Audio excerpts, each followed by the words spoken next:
Assalamualaikum warahmatullahi wabarakatuh.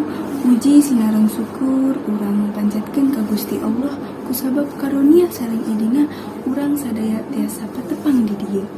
Salawat serta salam urang curahkeun ka junjungan urang sadaya Nabi Muhammad sallallahu alaihi wasallam, kepala kulawargana, para sahabatna sareng ka urang sadaya salaku umatna dugi ka akhir zaman. Amin amin ya robbal alamin.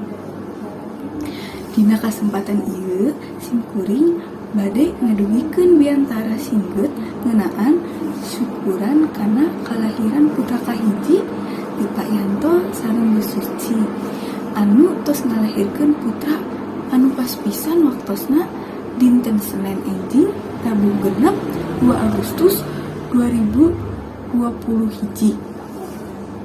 Hadirin sadaya anu kusim kuring dipihormat, mangga kapayanto diuluman kapayun pikeun ngirim pesen, pikeun nganterkeun sakecap dua kecap dipayeuneun para tamu.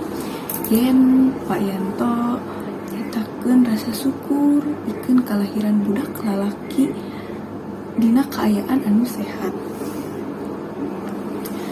Kuring miharep janten anak nu soleh, bakti ka agama, tanah air, sareng bangsa.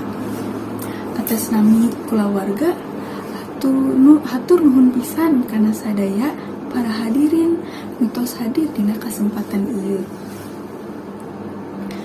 Hadirin sadaya anu kusim kuring dipihormat, mugi-mugi sakitu nu kapihatur kusim kuring bilih aya bahasa anu kirang eunteup seureuna atanapi kecap anu kirang meureunna, mugi kersa ngahapunten.